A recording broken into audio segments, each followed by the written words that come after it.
El impactante caso del donante de 550 hijos.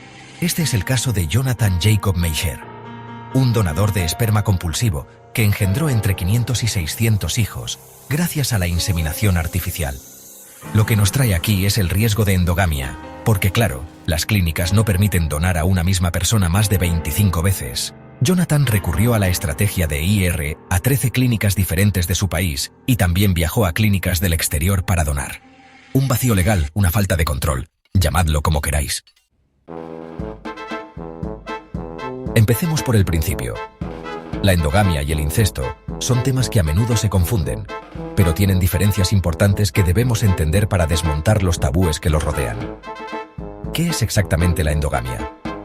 La endogamia es una práctica que ha existido durante siglos y se refiere a la costumbre de casarse dentro de un grupo social, étnico o familiar específico. ¿Y en qué se diferencia del incesto?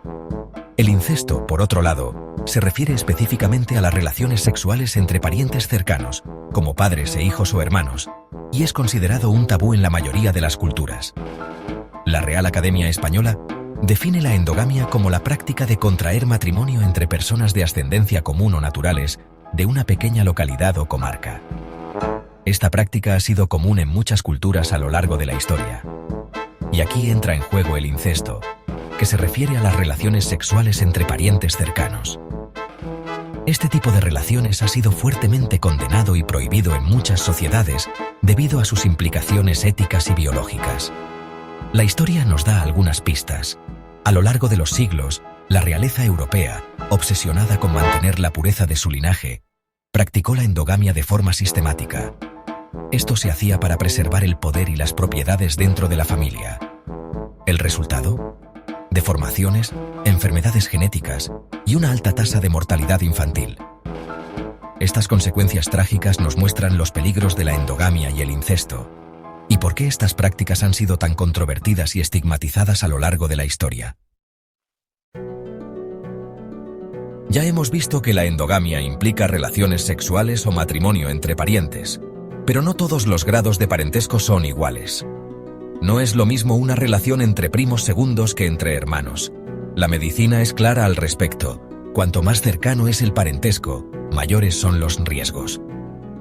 Esto se debe a que los parientes cercanos comparten un mayor porcentaje de su ADN, lo que aumenta la probabilidad de que ambos porten el mismo gen recesivo para una enfermedad. Cuando hablamos de los riesgos de la endogamia, no podemos obviar los problemas de salud que puede acarrear. Y es que la combinación de genes similares aumenta la probabilidad de que los hijos hereden enfermedades genéticas recesivas. En las parejas no relacionadas, la probabilidad de que ambos progenitores sean portadores del mismo gen recesivo es baja. Pero en las parejas consanguíneas, esta probabilidad aumenta considerablemente, lo que incrementa el riesgo de que sus hijos desarrollen la enfermedad.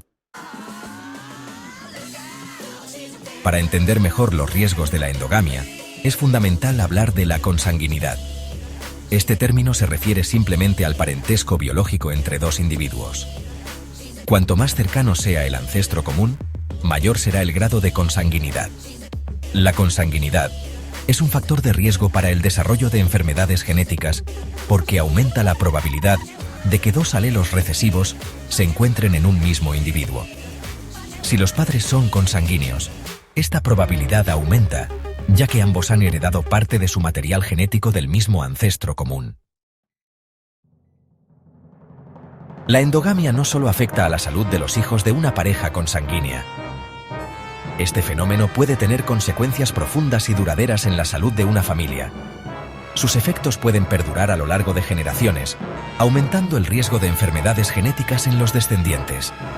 Las enfermedades genéticas pueden manifestarse de diversas formas, desde condiciones leves hasta trastornos graves que afectan la calidad de vida. Si ambos progenitores son portadores de un alelo recesivo para una enfermedad, existe un 25% de probabilidades de que su hijo herede dos copias del alelo defectuoso y desarrolle la enfermedad. Este riesgo se incrementa con cada generación sucesiva si la endogamia continúa.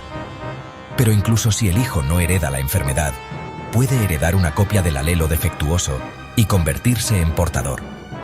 Los portadores pueden transmitir el alelo defectuoso a sus propios hijos, perpetuando el riesgo de enfermedades genéticas en la familia. De esta manera, la endogamia puede dar lugar a una acumulación de alelos recesivos en una familia a lo largo de generaciones. Esta acumulación puede resultar en una mayor prevalencia de enfermedades genéticas, afectando la salud y el bienestar de los descendientes futuros. Para entender mejor el impacto de la endogamia, es útil visualizar el porcentaje de genes que compartimos con nuestros familiares. Como hemos mencionado, los hermanos comparten aproximadamente el 50% de sus genes, mientras que los primos hermanos comparten alrededor del 12,5%. Cuanto más lejano sea el parentesco, menor será el porcentaje de genes compartidos. Este porcentaje de genes compartidos es lo que determina el riesgo de transmitir enfermedades genéticas recesivas a la descendencia. Cuanto mayor sea el porcentaje de genes compartidos, mayor será el riesgo. La endogamia aumenta el riesgo de enfermedades genéticas al aumentar la probabilidad de que dos alelos recesivos se encuentren en un mismo individuo. Pero, ¿de dónde vienen estos alelos recesivos?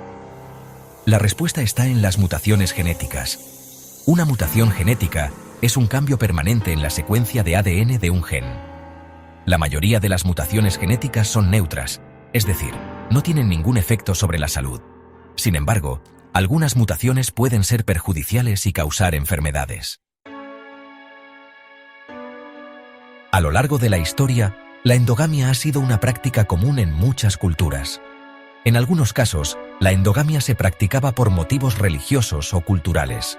En otros casos, la endogamia era simplemente una consecuencia de la geografía y el aislamiento. En las comunidades pequeñas y aisladas, las posibilidades de encontrar pareja fuera del grupo familiar eran limitadas, lo que propiciaba los matrimonios entre parientes. Sin embargo, la historia también nos muestra las consecuencias negativas de la endogamia. Uno de los ejemplos más conocidos de los efectos de la endogamia es la dinastía de los Habsburgo, que gobernó España y otros territorios europeos durante casi 2 siglos.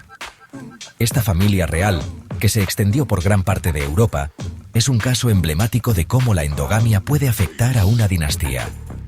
Los Habsburgo estaban obsesionados con mantener la pureza de su linaje y practicaban la endogamia de forma sistemática.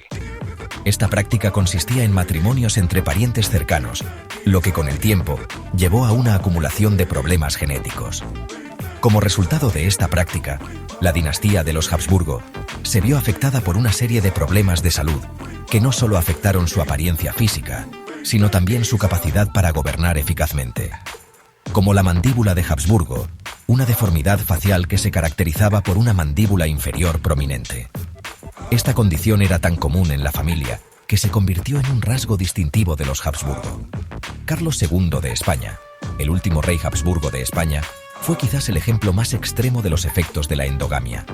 Su vida estuvo marcada por enfermedades y discapacidades que le impidieron gobernar de manera efectiva. El último rey Habsburgo de España, Carlos II, no solo sufría de la mandíbula de Habsburgo, sino también de múltiples problemas de salud que lo dejaron sin descendencia. Fue un claro ejemplo de los efectos de la endogamia. Su incapacidad para producir un heredero llevó a una crisis de sucesión. La muerte de Carlos II, sin descendencia en 1700, marcó el fin de la dinastía de los Habsburgo en España y sumió al país en una guerra de sucesión.